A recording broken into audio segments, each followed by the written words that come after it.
Sa pwesto na ito sa harap ng isang barangay hall sa Rizal, nakilala ko ang content creator na si Chester, siya mismo. Nagbibenta ng sinigang na baka, gabi-gabi siya rito. Dahil para kay Chester, basta masipag, kayang-kaya maging milyonaryo sa pagtitinda sa halagang 120 pesos. Patok naman daw ang sinigang niya. 1 o 2 oras lang, sold out na agad. 80 hanggang 100 pa nga. Customer nila kada gabi. Ang iba nilang followers sa social media, bumiyahe pa ng 2 oras para lang matikman ang tinda ni Chester. Matikman namin yung sinigang na baka. Yan ang gusto namin tikman ngayon. Ang goal ni Chester, kumita ng 1 million pesos sa loob ng 8 buwan. Pero tulad sa ibang mga negosyo, nagkakaroon ng mga hindi naasang aberya, kagaya ng nabubulok ang sangkap, nasisiraan ng gulong sa kanilang food cart at iba pa. Kaya ngayon, wala na munang timeline at go with the flow na muna siya. Masyadong maraming nangyayaring hindi ko inaasahan eh. Ganon talaga yung nangyayari sa mga totoong negosyo. Hindi ko naman na-expect yung sasabugan ako ng gulong. Naging challenge din daw sa kanya ang pagpasok sa food business, lalo't limitado lang ang alam niya rito. Pero matapos sa mahigit 1 buwan at kalahati, nabawi na raw niya ang kanyang pinuhunang 50,000 pesos. Hindi naman ito para ako maging milyonaryo. Hindi ganon ang konsepto eh. Ginagawa ko ngayon, pinapakita ko sa mga tao kung ano yung mga bagay na sila mismo capable na gawin.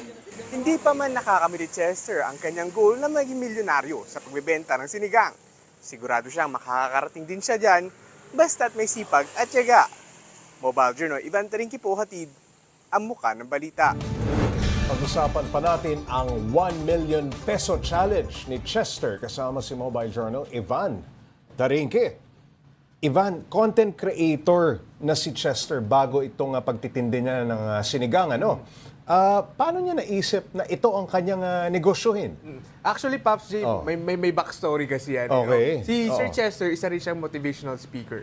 Oo. So, nagtutalk siya online, Okay. ganyan-ganyan. Oo. Tapos, marami rin kasi siyang, may kina-question niya kasi ibang mga content creator din na sinasabing mabilis lang daw kumita or yumaman. Basta yung mga online workshops, no? So, ang ginawa niya, sinubukan naman niya gawing mas in real life yung Mas pag-business. relatable. Mas oh. relatable. Sige nga, magnegosyo tayo. Oh. Ayun, so tinubukan niya yung Pops J, tapos ito nga ang nangyari, no? So nagkaroon siya ng 50,000 na puhunan. Okay. No, kasama na doon, bumili siya nung kanyang cart, kasama yung cart, kasama na yung motor, nabili niya ng 20,000, no, Pops J. Tapos yung iba, pambayad sa ibang tauhan niya, saka doon sa ingredients.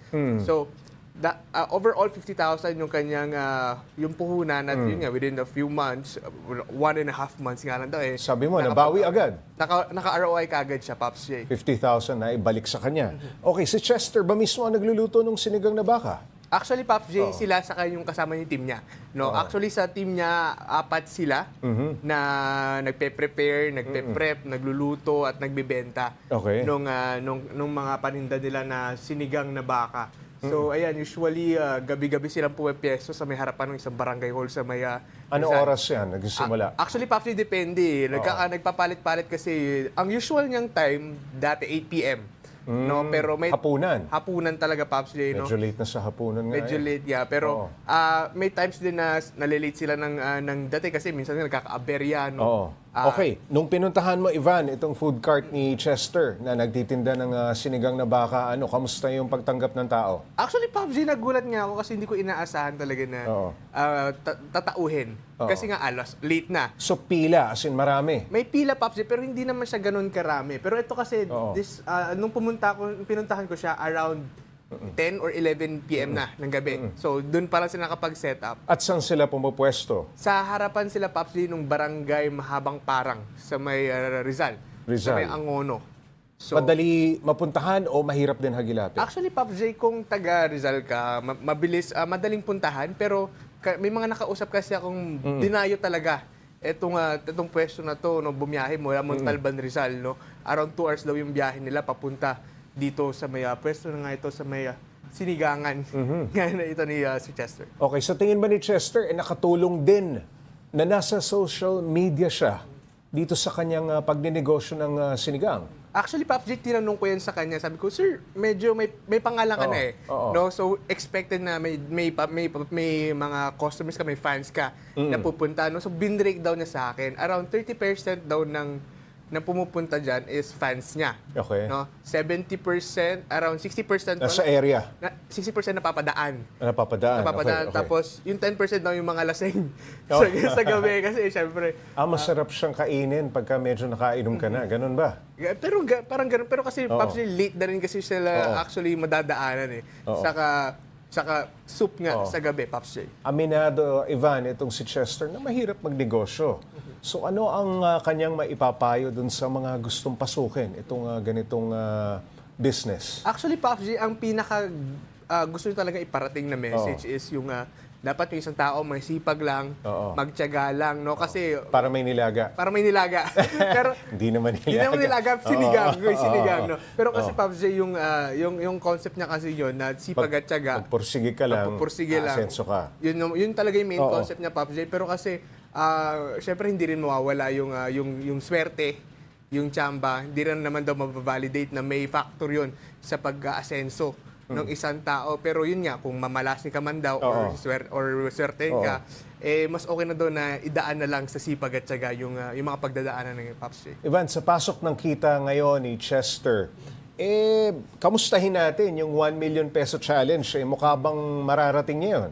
Actually, Pops J, no, tinanong ko siya, Sir, paano kunyari, hanggang kailan mo planong gawin to? Kasi ang first estimate niyang time is 6 to 8 months. 6 to 8 months. Yun yung okay. first estimated niya na maka 1M na siya. Oo, 1 million profit yan, ha? Hindi yan yung kasama yung puhunan. Ayan, Pops J, no? Oo. Around ganun.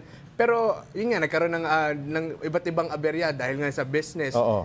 Hindi naman lahat smooth sailing. Gaya nung naputukan siya ng gulong, may nagkaroon ng aberya yung mga paninda niya. So medyo, kahit dahil daw doon,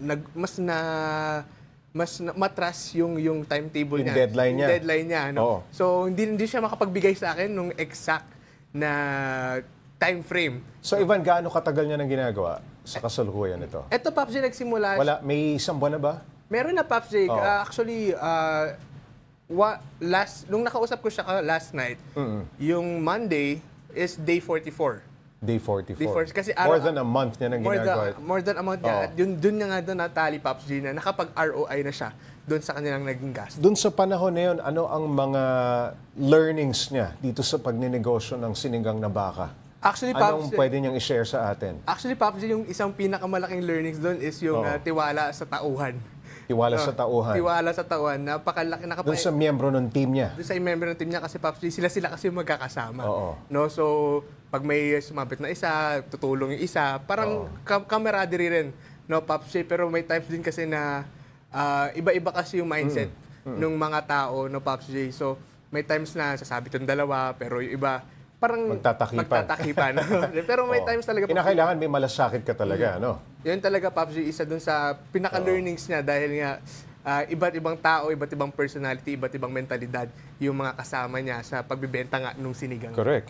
Sana maabot niya yung kanyang 1 million peso target, no? Dito sa pagbebenta ng sinigang. Maraming salamat, Mobile Journal Ivan Darinque.